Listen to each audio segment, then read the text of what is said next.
Bismillahirrahmanirrahim. Assalamualaikum warahmatullahi wabarakatuh. Alhamdulillah rabbil alamin. Wassalatu wassalamu ala ashrafil anbiya'i wal mursalin nabiyina Muhammadin wa ala alihi wa sahbihi wa man tabi'ahum bi ihsanin ila yaumiddin. Amma ba'd. Hadirin jamaah semua yang dirahmati Allah Azza wa Jalla. Alhamdulillah kembali Allah Subhanahu wa taala memberikan kita taufiknya untuk berkumpul di tempat ini dan tentunya untuk menuntut ilmu syar'i, dan pada kesempatan ini insyaallah taala kita akan melanjutkan kembali kajian rutin kita, dan tepatnya sekarang kita akan membuka kembali kitab Minhaj al-Muslim, karya atau tulisan daripada Syekh Abu Bakar Jabir al-Jazairi rahimahullahu taala, dan masih dalam bahasan al-jihad, dan insyaallah kita akan membaca materi yang ke-10, betul atau tidak? Ya, materi yang ke-10, dan ini sepertinya materi atau bahasan akhir-akhir bahasan, karena di situ sampai materi atau bahasan yang ke-11, materi yang ke-11 dalam bahasan bab jihad ini. Baik. Jadi sebelum kita membaca materi ke-10 ini, jadi kita mengingatkan kembali, jadi bahasan ini adalah bahasan yang penting sekali bagi kita semua, bagi kaum muslimin, karena dengan mengetahui bab ini maka insyaallah taala kita akan mengetahui mana yang benar dan mana yang keliru atau salah dalam pengamalan.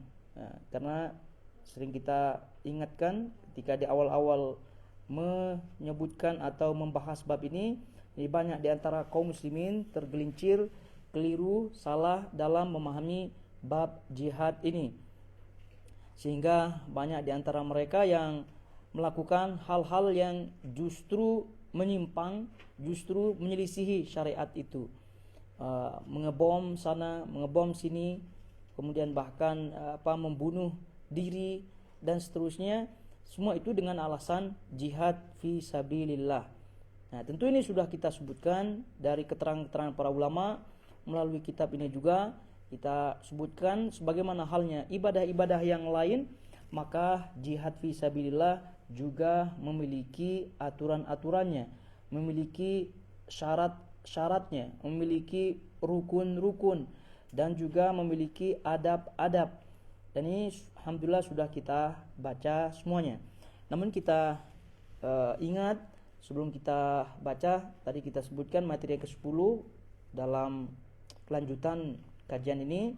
Jadi kita ingat bahwasanya jihad itu tidak hanya jihad fi sabilillah dalam arti kata bertempur di medan pertempuran saja, namun lebih daripada itu yang kita juga pernah bahas, kita juga pernah memahami dari keterangan penulis di sini dan juga keterangan para ulama yang lainnya, bahwa jihad itu ada arba'u maratib, ada 4 tingkatan, ada 4 macam. Yang kita ketahui ada jihad an-nafs, jihad melawan diri, melawan jiwa.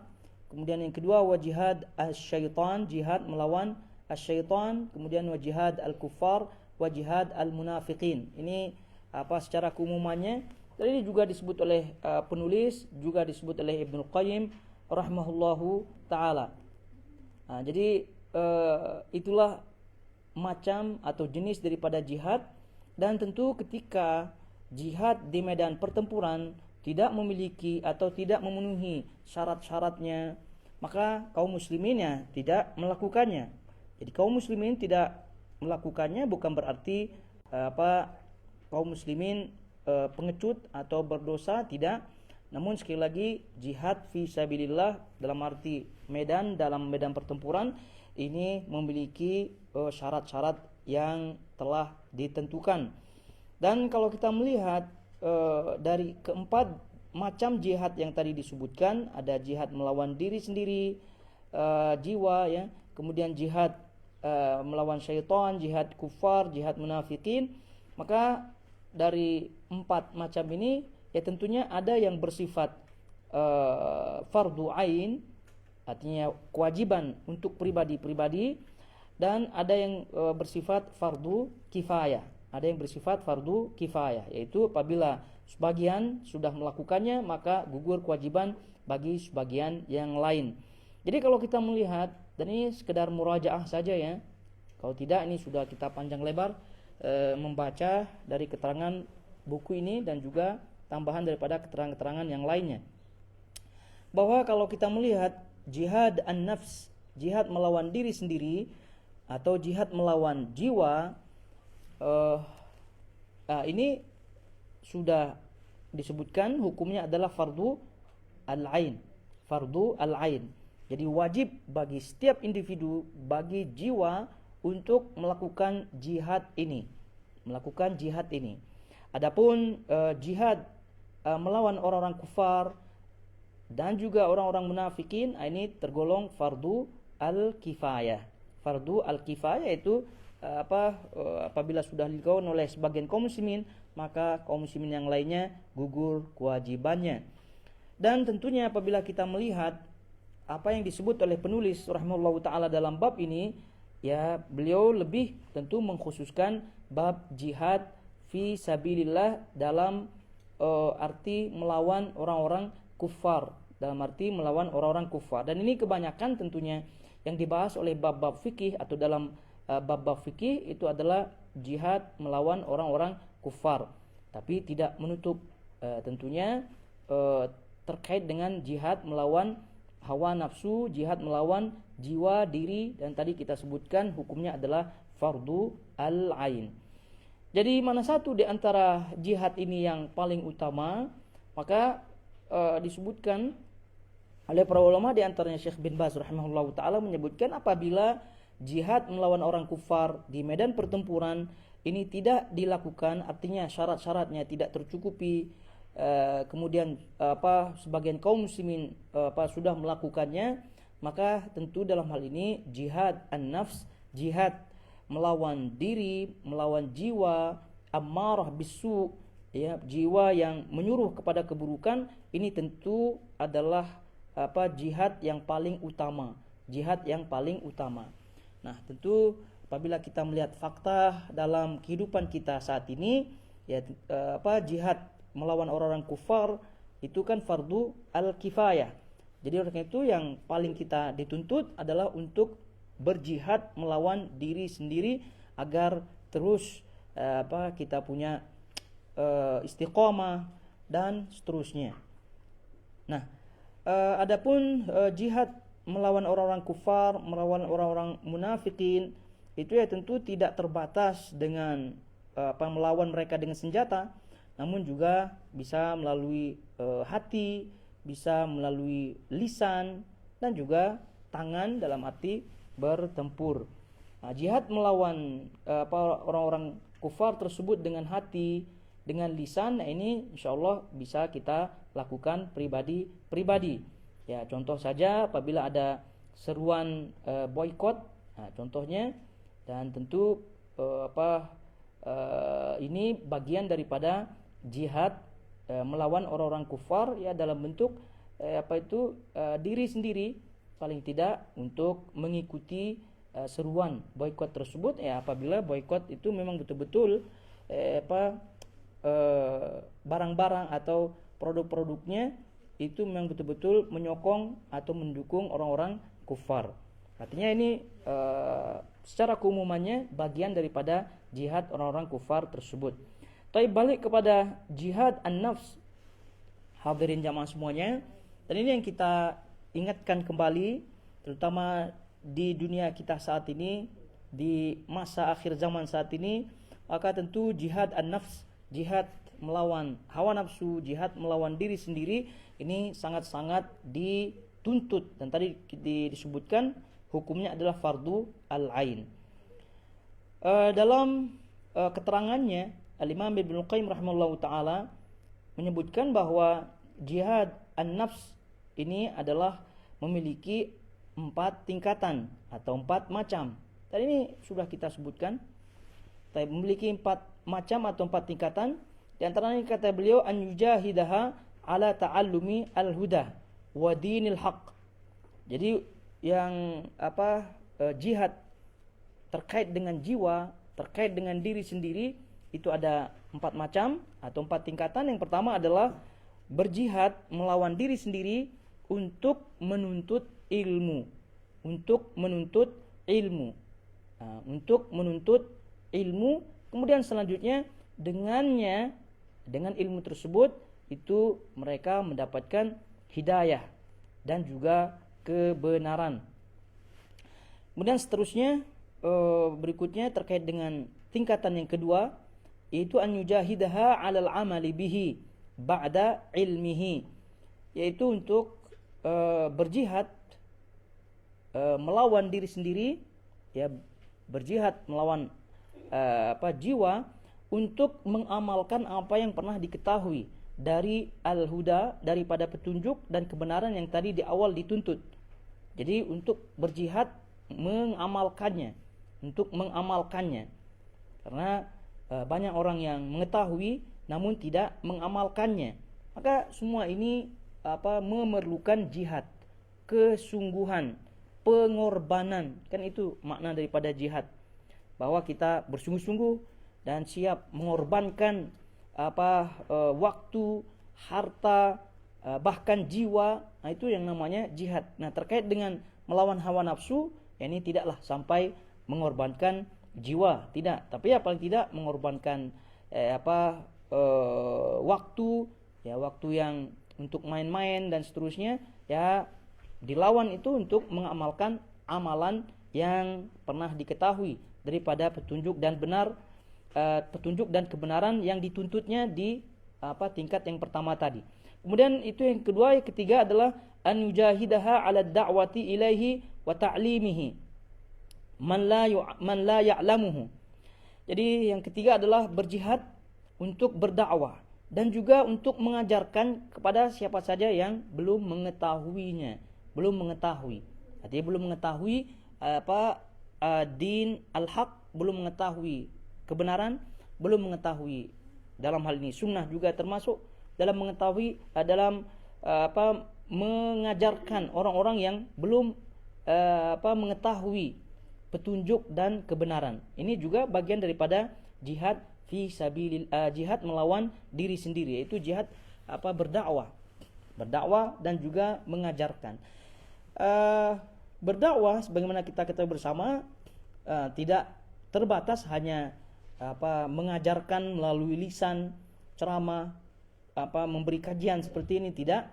Tapi lebih luas daripada itu ada bentuknya menyebarkan artikel-artikel, atau juga bentuknya dakwah bilhal, yaitu dakwah dengan amalan, menunjukkan inilah bentuk daripada ilmu tersebut, bahwa Islam itu atau sunnah itu begini caranya. Itu namanya dakwah bilhal, dengan action kita. Karena dakwah sekali lagi tidak hanya terbatas dengan menyampaikan seperti ini saja, namun luas cakupannya. Dan itu bagian daripada berjihad melawan diri sendiri. Karena sebagian orang ada yang sudah mengetahui ilmu, kemudian mampu mengamalkan ilmu tersebut untuk dirinya sendiri, namun kalau berdakwah, itu dia masih segan-segan. Kalau berdakwah masih malu-malu. Ini bagian yang ketiga, ini disuruh untuk berjihad melawan itu semua.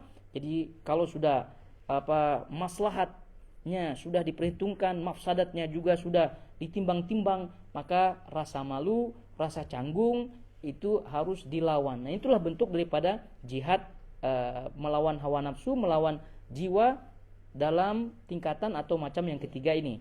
Kemudian yang keempat adalah kata beliau an yujahidaha ala as-sabri. Untuk berjihad, ya setelah itu berjihad melawan diri sendiri dalam arti bersabar.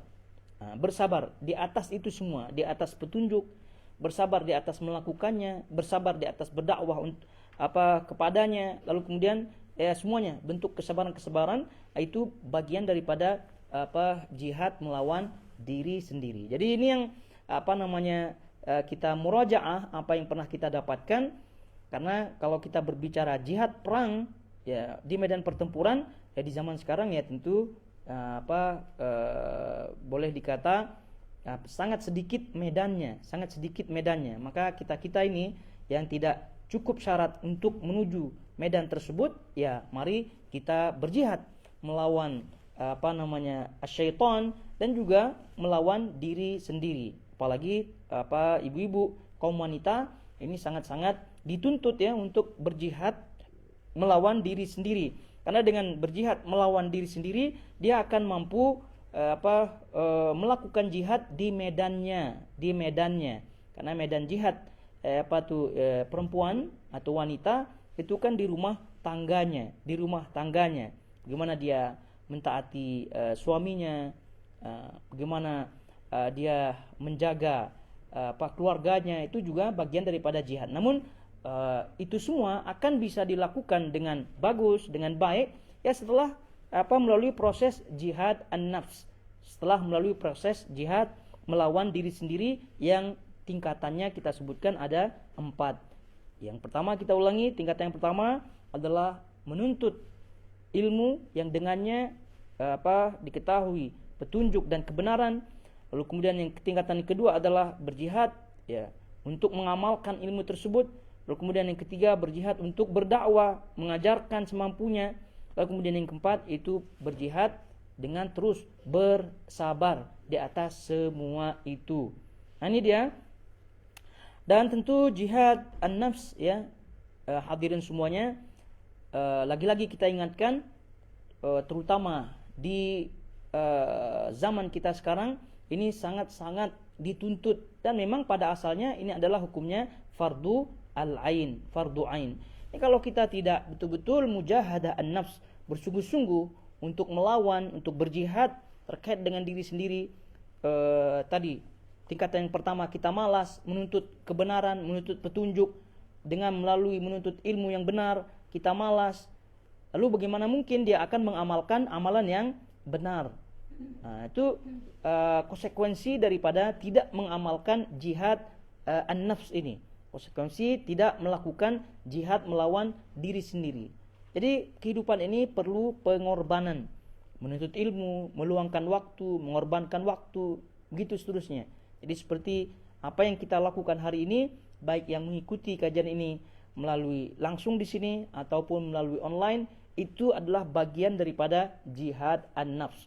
Nah, tidak hanya mengikuti kajian ini saja, juga kajian-kajian yang lain itu bagian daripada jihad an-nafs. Betapa perlunya jamaah semuanya kita menuntut ya ilmu dan juga menuntut huda, petunjuk dan kebenaran di masa-masa sekarang ini. Betapa kita sangat-sangat berhajat, kita sangat-sangat membutuhkannya, sangat-sangat memerlukannya, melebihi hajat kita terhadap makan dan minum bahkan. Dan itu sudah disebutkan oleh para ulama sebelumnya, bahwasanya ilmu itu sangat-sangat kita perlukan, sangat-sangat kita berhajat, melebihi daripada makan dan minum kita.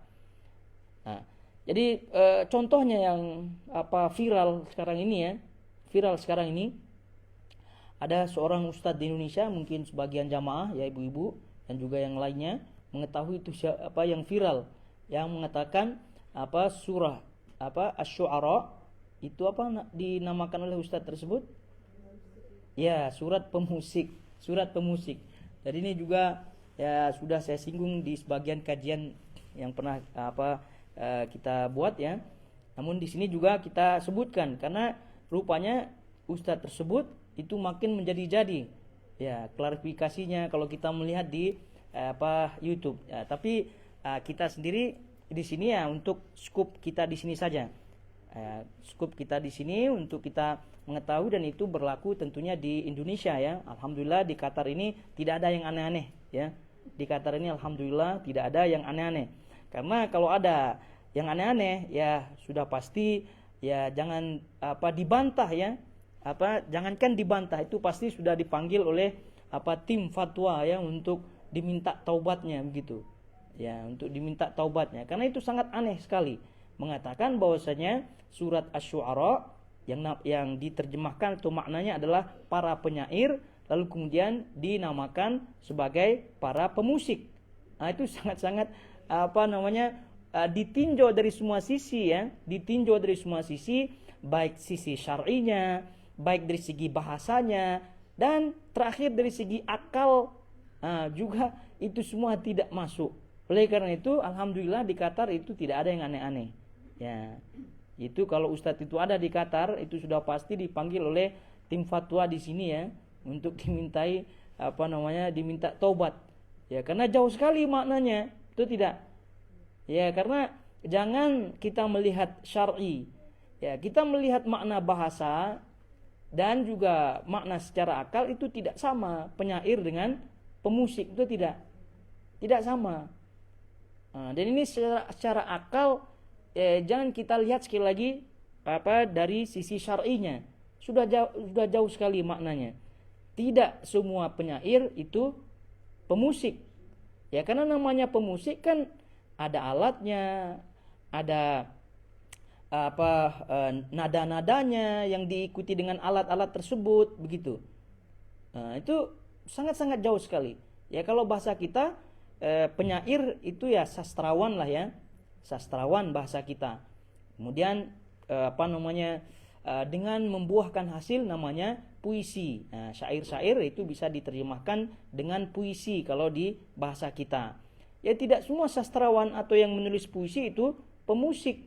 Kan tidak semua. Ini kalau kita berbicara bahasanya. Dan ini sudah diakui, ya, sudah diakui oleh semuanya.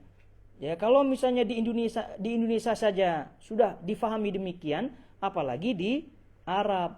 Apalagi di Arab sudah jelas bahasa Al-Qur'an itu adalah bahasa Arab. Jadi kalau kita melihat, ini kita sedikit ada unsur tanda kutip emosinya ya. Ya, mendengar keanehan di Indonesia itu sangat luar biasa. Jadi asy-syu'ara itu kan jamak. Ya, jamak. Yang bentuknya adalah isim fa'il ya, pelakunya. Jadi asalnya syair, ini syair. Jadi yang menulis atau membuat syair tersebut namanya penyair. Nah, itulah asy-syu'ara, para penyair. Tadi kita sebutkan jamaknya, para penyair. Nah, kalau dalam bahasa Arab itu pemusik, terkait dengan musik itu banyak bahasa Arabnya ya. Kalau kita melihat ya, ada istilah mutrib namanya. Nah, itu juga pemetik alat musik, itu namanya pemusik, itu mutrib. Ada juga azib. Nah, yang tukang gitar ya, terutama gitar-gitar gambus, itu bahasa Arabnya azib. Nah, dari kata-kata alatnya adalah alat-alat ma'azib. Kan Nabi SAW juga telah menyebutkan ya, akan ada di akhir zaman yang menghalalkan ada khomor, ada sutra, ada zina, dan ada al-ma'azib. Nah, al-ma'azib ini alat musik, ini ma'azib. Al-ma'azib ini adalah alat musik yang dipetik. Gitar, semuanya itu namanya ma'azib. Nah, maka orangnya namanya azif pakai fa. Nah, gitu. Ada juga mughanni. Nah, ini daripada ghina, penyanyi. Itu banyak bahasa Arabnya. Tadi kita sebut ada mutrib, ada azif, ada secara keseluruhan ada juga disebut fannan. Nah, kalau fannan ini lebih umum lagi, artis bahasa Arabnya. Kalau kita bicara bahasa Arab itu banyak sekali. Tapi kalau udah berbicara syair atau syu'ara, syair kan mufradnya ya. Syu'ara itu jamaknya. Maka ini lain berbeda sekali. Syair yang menulis syair atau yang menyampaikan yang menulis syair ya. Kemudian jamaknya syu'ara, itu tidak semestinya yang tadi menjadi pemusik dan seterusnya. Ini ala kulli hal, ini semua sudah jelas sekali. Namun lagi-lagi ya, karena kurangnya jihad an-nafs, kurangnya jihad melawan diri sendiri, jihad melawan hawa nafsu ini, maka banyak di antara kaum muslimin yang terjerumus ke dalam kekeliruan, kebatilan. Itu poinnya. yang tadinya masalahnya itu sudah jelas ya, seperti jelasnya matahari di siang hari, itu sudah jelas sekali. Beda antara penulis puisi dengan atau sastrawan dengan pemusik, sudah jelas sekali. Itu di Indonesia pun sudah jelas, di Arab lebih jelas lagi. Namun karena kurangnya jihad melawan hawa nafsu, maka jatuh pula ke dalam fitnah-fitnah tersebut. Yang tadinya sudah jelas ya, akhirnya menjadi tidak jelas. Yang ujung-ujungnya apa? Bagi mereka yang tidak berjihad melawan dirinya, ujung-ujungnya mengatakan, oh ini ikhtilaf di kalangan para ustadz. Itu katanya. Ya udahlah, kalau ikhtilaf ya silahkan kita pilih, begitu kan? Kita pilih, ya, pilihanmu ini, pilihan saya ini, begitu ya sudah. Kita tidak membesar-besarkan permasalahan ini. Bagaimana mau tidak dibesar-besarkan, begitu kan? Karena sudah merubah makna Quran itu. Tidak bisa merubah sembarangan makna Quran. Syu'ara dikatakan sebagai pemusik. Ini kan sudah merubah makna Quran. Ini sangat-sangat khatir ya, sangat-sangat bahaya sekali. Sangat-sangat bahaya sekali. Bagaimana mungkin seorang memaknakan Al-Qur'an sekehendaknya. Ini semoga Allah Subhanahu wa taala memberikan hidayah kepada ustaz tersebut ya, dan juga memberikan hidayah kepada orang-orang yang terpengaruh dengan ustaz tersebut. Ya lain belum lagi kita berbicara hukum musiknya sendiri, ya itu sudah masyhur ya. Tapi kita berbicara poin kesalahan besar daripada ustaz tersebut, yaitu memaknakan Al-Qur'an dengan makna yang tidak benar, memaknakan Quran dengan sekehendak hawa nafsunya. Baik, ala kulli hal itu sedikit bagian daripada murajaah apa yang pernah kita dapatkan, dan sekarang kita kembali kepada buku kita ya. Kembali kepada buku kita dan dilihat di situ halaman berikutnya, yaitu halaman 782 ya dari buku terjemahnya. Tapi di situ disebut, sekarang kita akan membahas materi ke-10, ada mustalah ya, istilah-istilah yang berlaku, yang terjadi atau yang sering terjadi ketika terjadi perang antara kaum muslimin dengan kaum kufar. Yang pertama ada istilah ghanimah, ada istilah fai', ada istilah kharaj, ada istilah jizyah, ada juga istilah nafl, an-nafl. Itu istilah-istilah. Ya tentu tadi kita sebutkan penulis dan juga fuqaha kalau menyebutkan bab jihad, ya tentu mereka fokusnya kepada jihad melawan orang-orang kufar di medan perang dan juga konsekuensinya. Ya, konsekuensinya seperti ini. Ada harta-harta yang dibagi-bagi, ya, harta-harta yang diterima, itu macam-macam jenisnya yang tadi nanti kita akan baca. Juga di antara konsekuensinya ada tawanan-tawanan dan seterusnya. Taib. Ini walaupun kita tidak langsung merasakannya, ya, namun ini sebagai pengetahuan ya, sebagaimana halnya maklumat-maklumat sebelumnya. Tapi kita baca langsung. Yang pertama adalah ghanimah, dan ini masyhur ya, kita ketahui bersama, sering kita dengar juga. Ya, ghanimah yaitu harta rampasan perang. Namanya harta rampasan perang berarti melalui proses peperangan. Yang artinya kaum muslimin menang di situ, lalu kemudian harta-harta daripada musuh-musuh itu dirampas ya. Kenapa? Ya karena sudah kalah mereka. Ini tentu halalan thayyibah. Ghanimah yaitu harta rampasan perang. Kata penulis di sini, ghanimah adalah harta yang diperoleh di medan perang. Adapun ketentuan hukum pembagiannya adalah dibagi 5 bagian. Hendaklah panglima mengambil 1/5 bagian untuk dipergunakan bagi kemaslahatan kaum muslimin. Kemudian sedang 4/5 bagi sisanya diperuntukkan bagi anggota pasukan tentara yang ikut berperang, baik langsung maupun tidak langsung. Hal itu berdasarkan keterangan yang dituturkan oleh Umar radhiyallahu taala anhu. Kata beliau, ghanimah itu diperuntukkan bagi orang yang ikut berperang. Pasukan berkuda mendapatkan 3/5 bagian dan pasukan pejalan kaki mendapatkan 1/5 bagian. Baik, ya tentu bagian-bagian ini ya hadirin semuanya, ini kembali kepada hitung-hitungannya ya, jangan pusing-pusing ya. Ini 1/5 daripada itu seperempat, ini bukan macam hukum waris ya. Ya. Jadi ini sekedar maklumat saja bahwasanya memang sudah ada aturan hitung-hitungannya. Maka oleh sebab itulah tidak boleh mengambil harta rampasan perang sebelum dibagi, walaupun harta rampasan tersebut sekecil apapun, walaupun ibaratnya benang atau jarum, maka itu pun tidak boleh, karena mengambil harta rampasan perang atau mengambil ghanimah sebelum dibagi itu termasuk ghulul, namanya ghulul. Artinya itu adalah dosa besar. Jadi ini semua sudah ada hitung-hitungannya dan menunjukkan betapa Islam itu agama yang teratur, agama yang tidak sembarangan, agama yang adil, penuh hikmah. Tapi ini lalu kemudian di situ beliau mengutip menyebutkan firman Allah Subhanahu wa taala dalam surah Al-Anfal ayat 41. Nah, terus langsung saja ya. Kemudian selanjutnya kata beliau catatan. Nah, catatan ini juga penting ya, sebagai maklumat saja ya. Kata beliau, pasukan tentara berhak atas ghanimah yang didapatkan sekelompok tentara yang diutus pimpinan ke suatu lokasi dan mereka mendapatkan ghanimah, di mana ghanimah tersebut harus dibagikan kepada seluruh anggota pasukan, bukan hanya untuk anggota kelompok yang mendapatkannya. Ini maksudnya apa? Ini membahas tentang syariah. Ya, kalau dibaca kitab Arabnya disebut syariah. Jadi syariah itu adalah bahasa bahasa kita kompi ya, kompi. Kompi kan terdiri daripada peleton, itu tidak.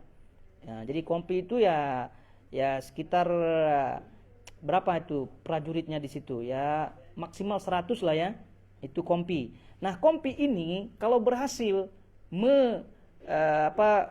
mengalahkan musuh ya, ini kan ada pasukan besar ya, ada pasukan besar.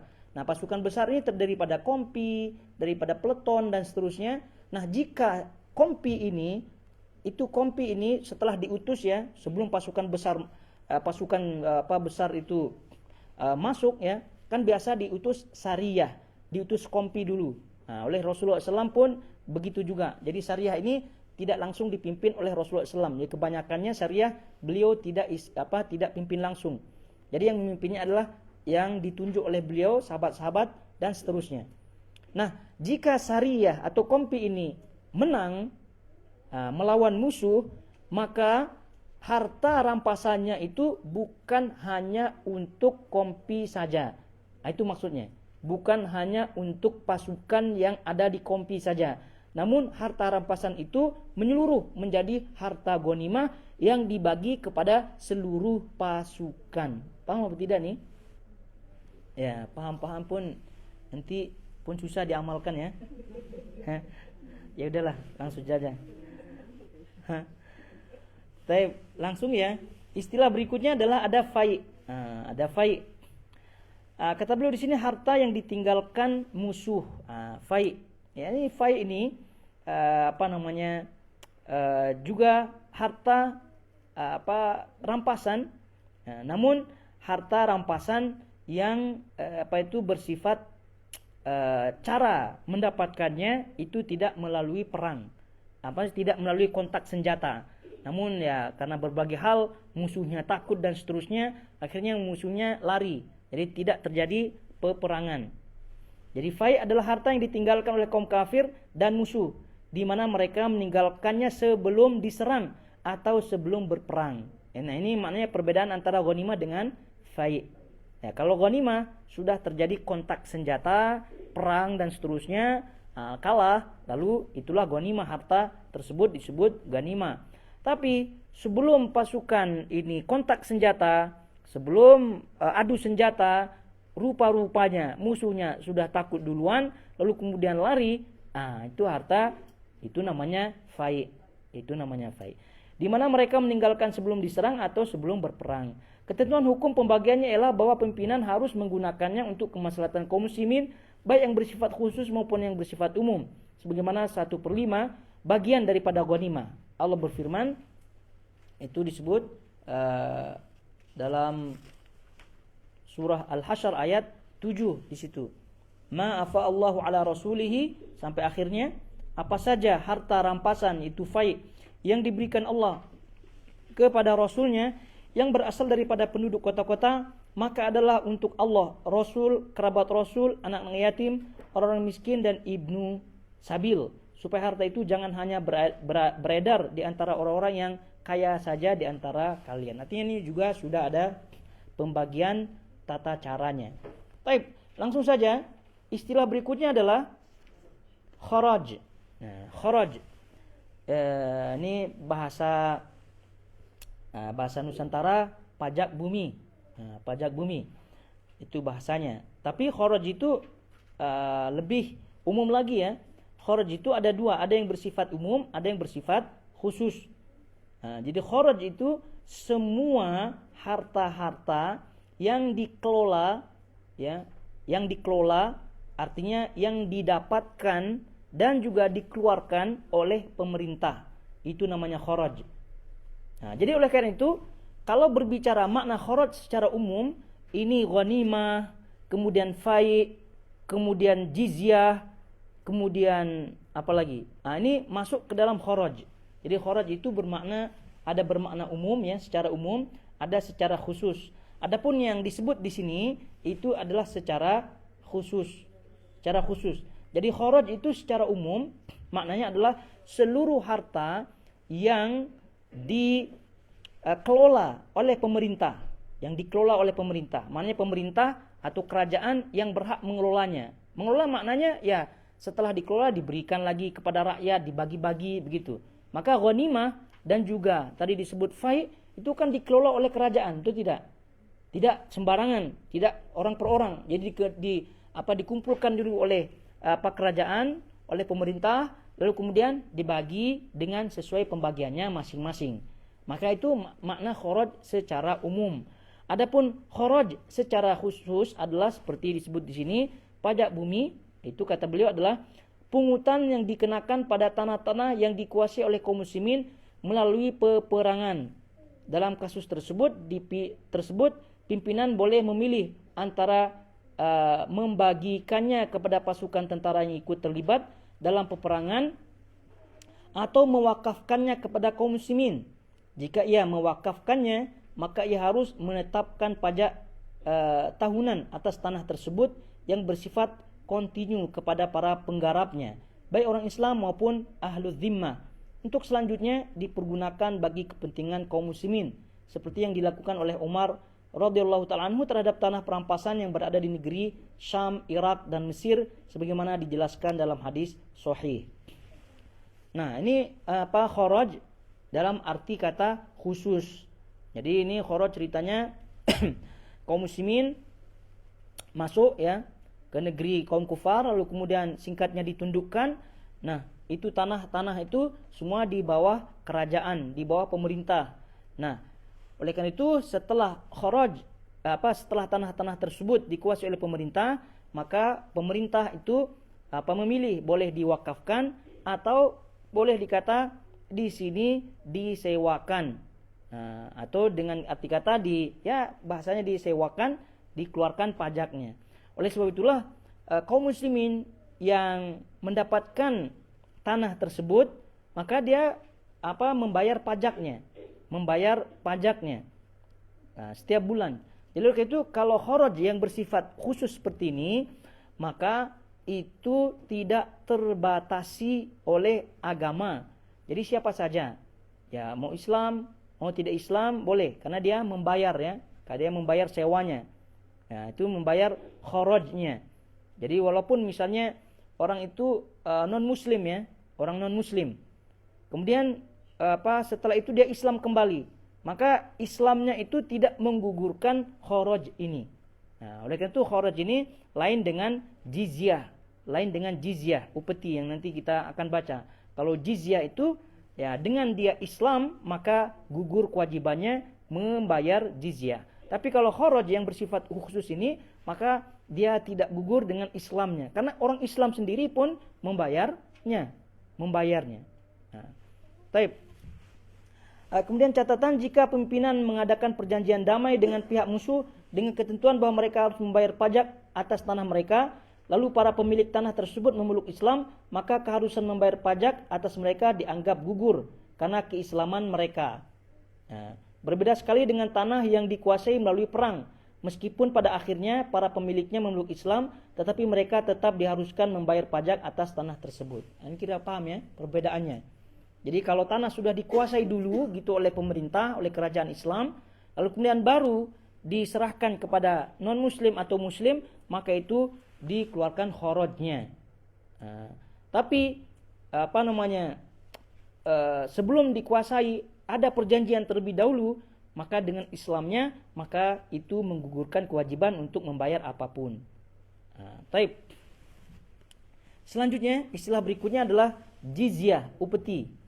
Jizyah ialah pungutan yang diambil dari ahlu dhimmah pada akhir tahun yang negerinya ditaklukkan melalui perang. Ahlu dhimmah kan sudah kita bahas ya, dhimmah, dhimmi, macam-macam orang-orang kafir, macam-macam jenis-jenis orang-orang non-muslim kan pernah kita bahas ya. Ada kafir namanya dhimmi, ada kafir namanya ahdi atau muahad, ada kafir harbi, kafir yang diperangi. Nah, kalau dhimmi, itu ada perjanjian seperti ini. Kata beliau rahimahullahu taala di sini, jizyah ialah pungutan yang diambil daripada ahlu dhimmah pada akhir tahun yang negerinya ditaklukkan melalui perang, yang jumlahnya sebesar 4 dinar uang emas atau 40 dirham uang perak, dan diambil dari kaum laki-laki dewasa, tidak dari anak-anak serta kaum wanita. Kewajiban membayar upeti digugurkan dari ahlu dhimmah fakir yang tidak mampu bekerja karena sakit dan orang tua yang sudah lanjut usia. Adapun ahlu dhimmah yang membuat perdamaian dengan kaum muslimin, maka diwajibkan atas mereka membayar upeti sesuai dengan ketentuan dalam perdamaian. Namun jika mereka masuk Islam, maka kewajiban itu dianggap gugur secara keseluruhan. Nah, ini jizyah, upeti. Ya, kenapa disuruh bayar? Ini sebagai jaminan keamanannya, begitu kan? Jaminan keamanannya. Jadi kalau tidak membayar, maknanya tidak dijamin keamanannya. Oleh karena itu dia harus membayar jizyah, upeti. Jadi ada istilah ya yang tadi dah kita bahas, itu ada kharaj, kemudian ada jizyah. Kesemuanya adalah bentuk teks. Bentuk apa? Teks. Nah, dengan bahasa kita pajak.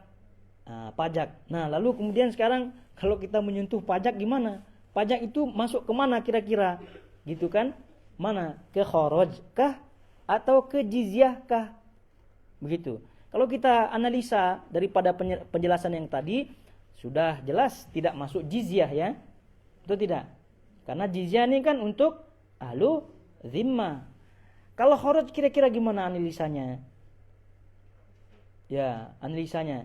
Apakah pajak bumi, bangunan tersebut yang kita pajak ya, itu masuk kharaj apa tidak?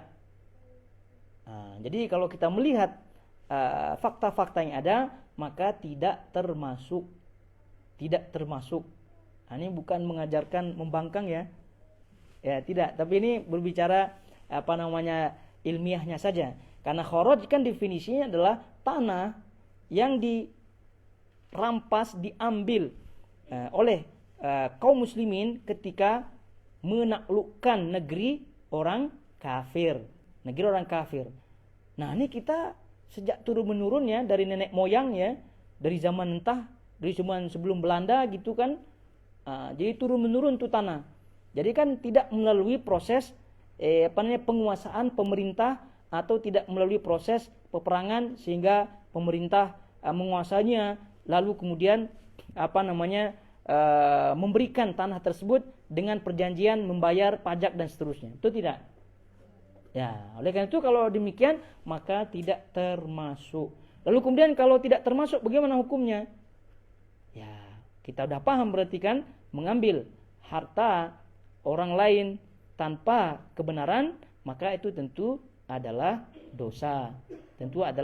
Ini simpelnya demikian. Maka sebab itulah sebagian para ulama itu mengharamkan yang namanya teks atau pajak yang tidak sesuai dengan syariat, tidak sesuai dengan syariat. Ya, kalau pajak yang dimaksud adalah kharaj sesuai dengan ketentuannya, maka masuklah. Nah, di negeri kita kan juga ada tuh tanah-tanah pemerintah, betul tidak? Nah, istilahnya hak guna usaha, itu tidak. Nah, itu ya, kalau yang demikian ya dipajak ya tak masalah, karena memang itu memang hak pemerintah. Sama juga dengan kharaj. Nah, sama juga dengan kharaj itu adalah hak pemerintah, lalu kemudian diberikan hak guna, ya, hak pakai kepada rakyat, yang konsekuensinya rakyat itu harus membayar pajak. Maka ini boleh. Nah, kalau itu dipajakkan boleh. Tapi kalau harta nenek moyangnya, gitu kan, tanah nenek moyangnya tiba-tiba dipajak gitu, nah, ini tentu tidak boleh, tentu tidak boleh. Nah, lalu kemudian ada yang bertanya lagi, gimana hukumnya bekerja di kantor pajak? Nah, itu jangan ditanya lah ya, masalah kita. Tapi langsung ya. Sekarang nafal, tambahan. Ya, namanya nafal ya. Kita juga sholat sunnah juga istilahnya apa? Sholat an-nafilah. Sholat sunnah istilah lainnya juga sholat an-nafilah. Kenapa disebut nafilah atau nafal? Karena tambahan, bersifat tambahan. Ya, bersifat tambahan daripada kewajiban kita yang sholat 5 waktu. Jadi sholat an-nafilah adalah di luar daripada yang wajib. Nah, begitu juga dengan istilah yang ini. Jadi kata beliau di sini, nafl atau an-naflu adalah harta yang diberikan pimpinan kepada orang yang ditugaskannya untuk menangani tugas-tugas operasi, tugas-tugas khusus kemiliteran sebagai tambahan dari bagian ghanimahnya setelah dikeluarkan bagian yang 1/5 untuk daulah Islam dengan syarat tidak lebih daripada 1/4. Nah, apabila mereka dikirim ke dalam lokasi musuh dan tidak lebih daripada 1/3-nya apabila mereka telah kembali keluar daripada lokasi musuh berdasarkan keterangan dituturkan Habib bin Maslamah. Jadi intinya nih, lagi-lagi ya, ini istilah maklumat saja bahwa konsekuensi peperangan itu banyak ya. Istilah-istilah yang ada di situ ada ghanimah, ada fai, ada kharaj, ada jizyah. Ini sekarang ada nafal. Boleh kata ini bonus lah ya. Bonus bagi pasukan khusus yang berhasil melakukan operasi-operasi penting. Itu bahasa istilah mudahnya lah. Bonus kepada pasukan-pasukan yang berhasil dalam operasi-operasi penting. Itu namanya an-nafl. Baik, sebagai penutup dan kita baca materi yang terakhir di bab jihad ini, yaitu materi ke-11, tawanan perang. Dan ini adalah yang terakhir sekali ya, yang terakhir sekali. Setelah dipilah-pilih hartanya, ada ghanimah lah, ada fai lah, ada kharaj lah, ada tadi yang terakhir nafal dan seterusnya. Sekarang kita urus tawanan perang ini. Lagi-lagi ini juga kewenangan bagi pemerintah, bagi pemimpin. Kewenangannya, apakah tawanan perang ini akan dibunuh atau tidak? Ini tentu kewenangan masing-masing, itu intinya. Tapi untuk formalitas ya, kita baca saja apa yang disebut oleh penulis di sini. Para ulama telah berbeda pendapat mengenai ketentuan hukum tawanan perang dari kaum kafirin, kufar. Apakah mereka harus dibunuh atau ditebus atau dibebaskan atau dijadikan hamba sahaya? Karena yang namanya hamba sahaya ya, itu dihasilkan daripada tawanan perang ini. Karena Islam itu, dan ini yang pernah kita sebutkan ya, kaidah Islam itu mencegah ya, Islam itu mencegah mencegah awalnya penghambaan atau perbudakan. Islam itu mencegah awal penghambaan. Tapi Islam itu tidak memutuskan penghambaan. Tidak memutuskan penghambaan. Ini kaidahnya. Apa maksudnya?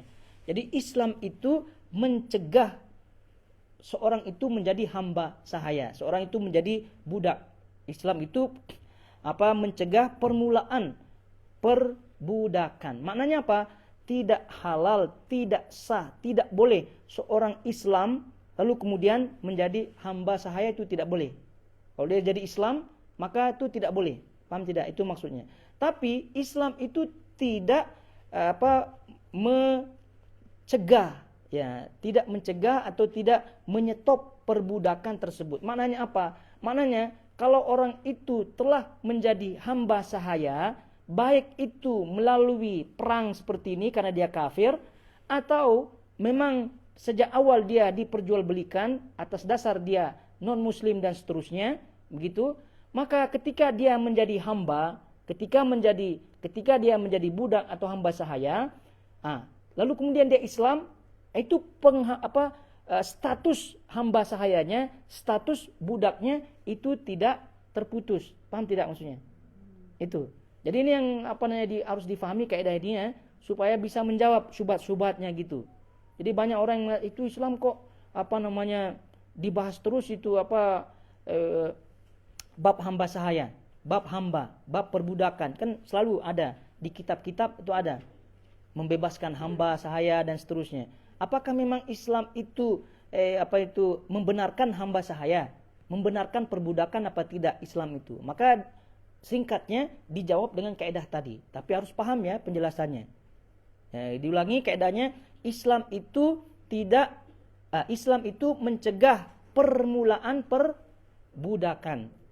Ingat, Islam itu mencegah, melarang permulaan. Ingat ini maksud permulaan perbudakan. Maknanya apa? Kalau orang itu Islam, sudah masuk Islam, tapi kalau orang itu sudah Islam dan belum menjadi hamba, belum jadi budak, maka tidak boleh selamanya dia menjadi budak. Itu maksudnya kaidah yang pertama ini. Nah, kemudian kaidah yang selanjutnya adalah Islam itu tidak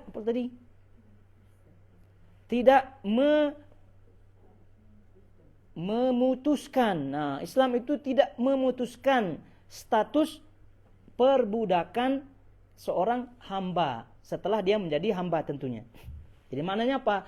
Nah, ketika orang itu sudah menjadi hamba sahaya, budak ya di awal karena mungkin pernah jadi tawanan perang dan seterusnya, dan ketika itu dia tentu tidak Islam ya.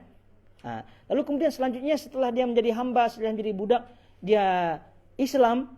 Nah, maka Islamnya itu tidak mencegahnya atau tidak menyetopnya ya untuk menjadi hamba. Untuk menjadi hamba. Jadi maknanya sudah dari keterangan kaidah yang disebut oleh para ulama ini kita fahami bahwa Islam itu inilah rinciannya. Inilah rinciannya.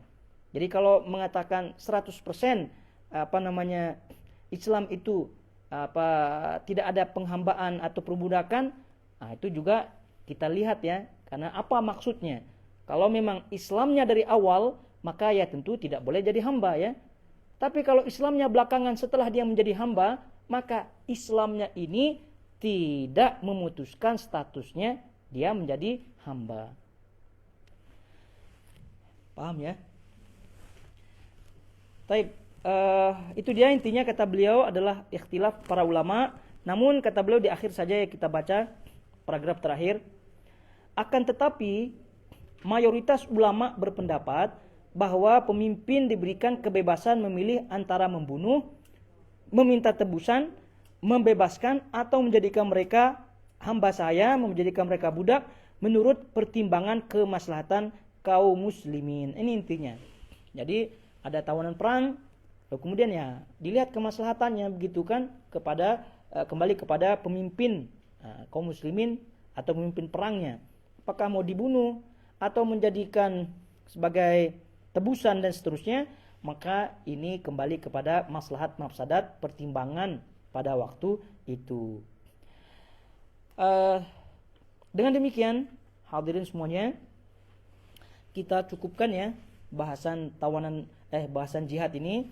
Dan alhamdulillah setelah perjalanan panjang ya, kita akhirnya selesai juga di bab jihad ini. Namun poinnya, karena kita sekarang ini jihad melawan kufar secara langsung di medan perang itu kita tidak mampu, karena syarat-syaratnya tidak terpenuhi dan seterusnya, maka kita fokus ya, dan terus kita bermujahadah, berjihad melawan an-nafs, jihad melawan diri sendiri. Ya, kenapa? Karena itulah jalan keselamatan untuk tercegah daripada fitnah-fitnah yang merajalela di akhir zaman ini. Baik, kiranya demikian hadirin semuanya. Jadi selanjutnya kita melihat pertanyaan yang ada.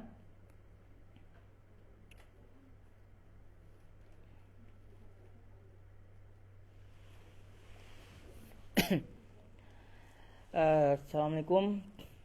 Katanya mau ditanya di luar tema.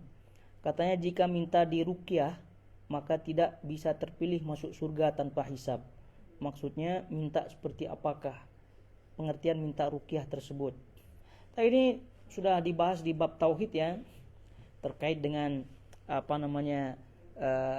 sab'una alf, 70.000 dan kelipatannya tentunya yang dimasukkan oleh Allah Subhanahu wa taala tanpa hisab, yaitu yang diantaranya adalah tidak meminta diruqyah. Kemudian di situ poinnya adalah wa'alallah, kepada Allah Subhanahu wa taala mereka yatawakkalun, bertawakal.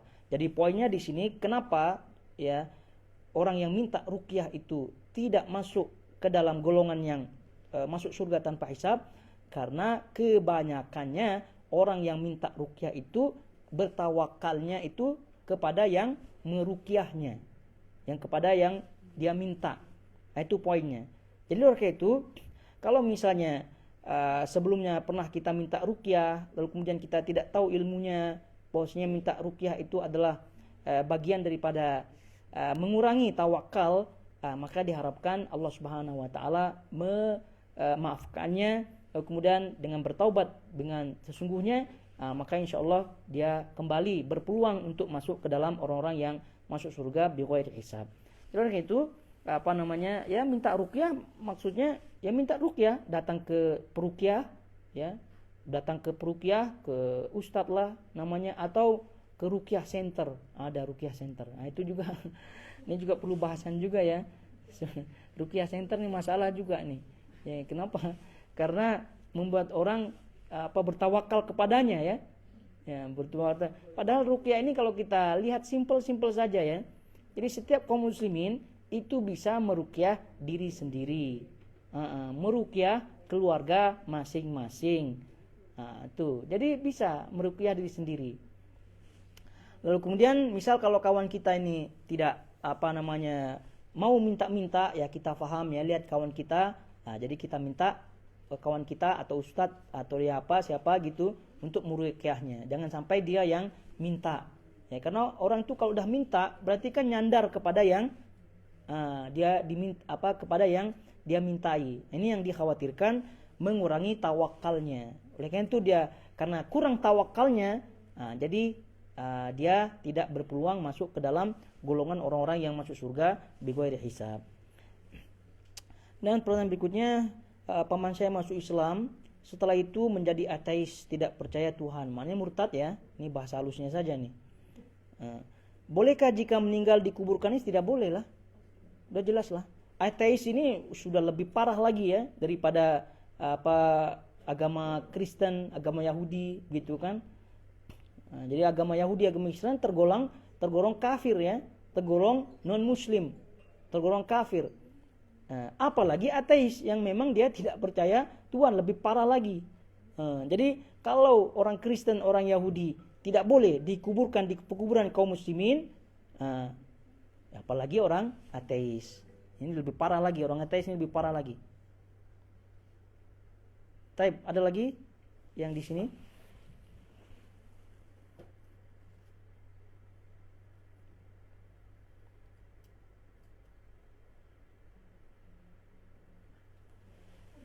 Ya, fadhali.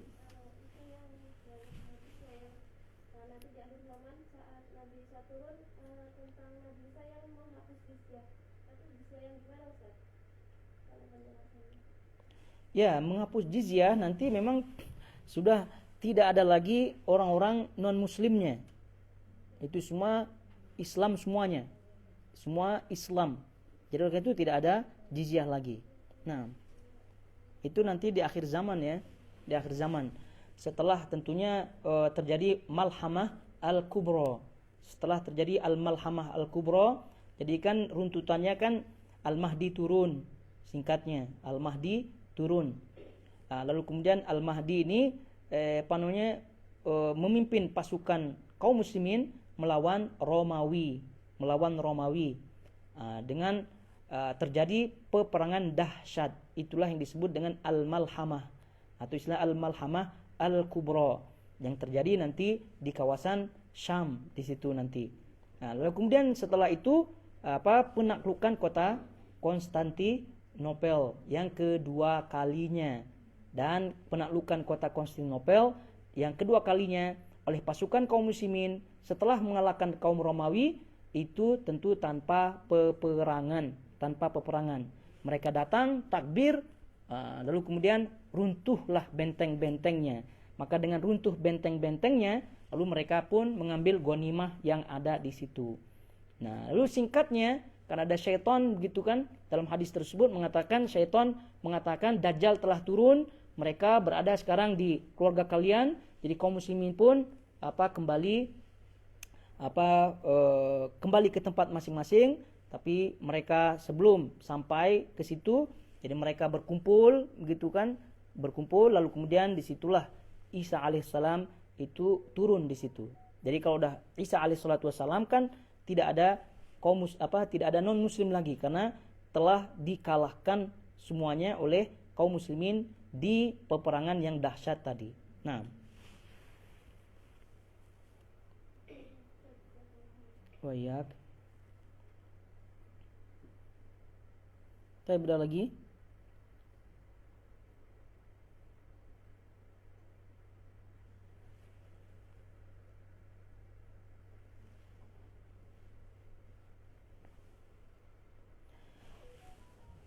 Kalau tidak ada, jadi kita cukupkan sampai di sini, dan sekali lagi kita berdoa kepada Allah Subhanahu wa taala agar memberikan kita taufik untuk senantiasa mampu berjihad melawan an-nafs, melawan jiwa kita, sehingga Allah Subhanahu wa taala meluruskan jiwa-jiwa kita dan juga mematikan kita dalam keadaan jiwa yang lurus, jiwa di atas al-haq, di atas kebenaran, dan Allah Subhanahu wa taala meridhai kita dalam keadaan husnul al-khatimah.